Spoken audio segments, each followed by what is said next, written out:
The alleged gunman in the killing of radio broadcaster Percy Lapid has surrendered to authorities. The suspect says they were paid $500,000 pesos to carry out the ambush.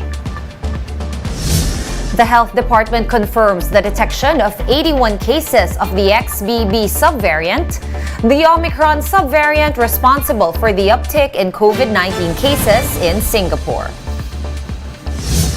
And the NEDA sees the impact of high inflation spilling over to the next year, affecting the country's growth prospects.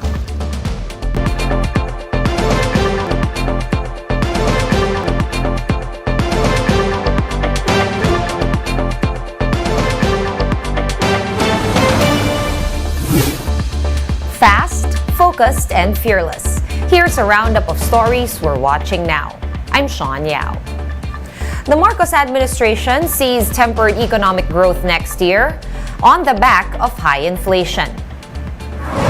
NEDA Secretary Arsenio Balisacan said inflation in 2022 and 2023 will cause a slowdown in economic growth. This translates to a 0.6% decrease in the expected GDP for 2023.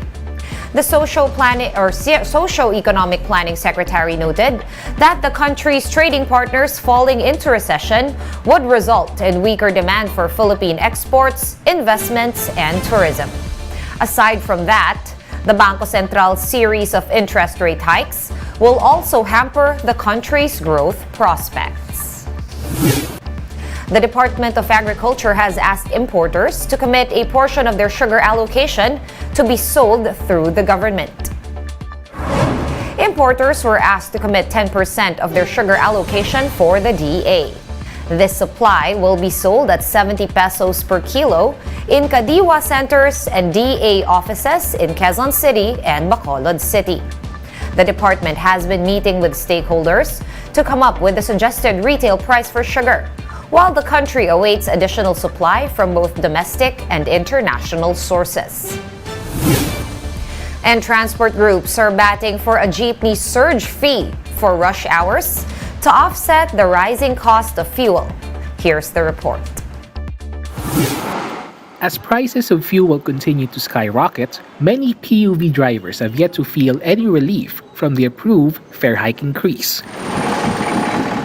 This pushed some transport groups, such as Pasang Mazda, to ask the LTFRB to issue a surge fee, especially during rush hours. For the case of jeepneys, this is a 1 peso fixed rate. The surge fee proposal includes a twice per day window hour from 5 a.m. to 7 p.m. and from 5 p.m. to 7 p.m. Since yan rush hour, nagkakaos ng traffic, mag-charge tayo ng additional na 1 peso. Malapit at malayo at para naman makaagwanta ang ating mga driver. Traditional jeepney fare costs a minimum of 12 pesos. But despite the fare hike, many drivers are still not imposing the new fares pending the release of matrices. Hindi talaga ako nagtaas kasi bawal nga magsingil ng 12 dahil wala nga yung permatrix. Pagka nagbabayad sa akin ng mga buo, susuklihan ko ng 9-11 lang. The LTFRB admits that many drivers have yet to apply for a new matrix. So far, only around 30,000 of the total of 247,000 PUV drivers have applied for the matrix. That is why an executive of the board recommends deferring payments for the fare matrix. Pwede naman pong yung payment po ng fare increase, pwede po sa ibang transaction na lang po para po makapag-avail na lang po sila ng fare increase. So, 50 pesos na lang po yung kanilang babayaran. The League of Transportation Operators approves this. Hirap na hirap mag-ipon dahil talagang yung kinikita ngayon, totoo na dumami yung pasahero namin ng mga pampasaherong jeepney, ang mga minibus, yung mga modernized. Kaso, kinakain lahat nitong fuel ng yung diesel consumption namin. Yun yung umuubos. But until this proposal gets approved, those caught charging higher fares without a matrix will be fined 15,000 pesos. One News Now will be back with more stories after this quick break. Keep it here.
You're still watching One News Now.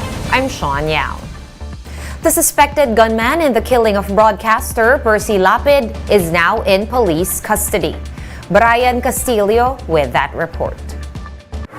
More than a week after the NCRPO released wanted posters of an identified suspect behind the killing of veteran broadcaster Percy Lapid, the alleged gunman behind the fatal shooting has surrendered to authorities and is now in police custody. The suspect was identified as Joel Estorial, a 39-year-old resident of Quezon City. Natakot po ako. Tsaka nakonsensya po sa paggawa kaya Percy Lapid po. As part of his surrender to the law, Estorial submitted an extrajudicial confession detailing his involvement to the crime. He admitted that he was the one who fired a shot that killed Lapid on the night of October 3. Kasi po sir, yung namin po doon usapan, kung sino po ang matapat doon sa kay Percy po, siya po ang babaril. Nagkataon po, natapat sa akin. Estorial also identified 3 other suspects in Lapid's killing. Edmond and Israel de Maculangan serve as the lookouts, while a certain Orlando alias Orly was the rider. Police are still after these 3 identified suspects. Mas mabuting sumuko na rin kayo. Dahil talagang naramdaman niya mismo na delikado ang buhay niya. At kung ano rin baka ang mangyari sa inyo. Estorial also revealed that the order to take down Lapid came down inside the new Bilibid prison. However, he did not name the mastermind in the killing. He also admitted they were paid 550,000 pesos, where he took 140,000 for his share. According to Secretary Abalos, the ballistic examination conducted matched with Estorial's gun as well as the gun shells that were found in the crime scene. Mahirap kasi magre-rely ka sa confession lang. Baka mamaya sabihin nyo, fall guy ito or what. But of course, what is important will be the evidence itself, the forensic. That's very important in court. And the forensic matches, everything matches. Reward for information leading to the suspect's arrest had reached 6.5 million pesos. Abalos says they will be discussing what to do with the unused bounty. Meanwhile, Estorial will remain in custody of the PNP while the investigation and manhunt operations against the other suspects continue. For News 5, Brian Castillo, we are One News.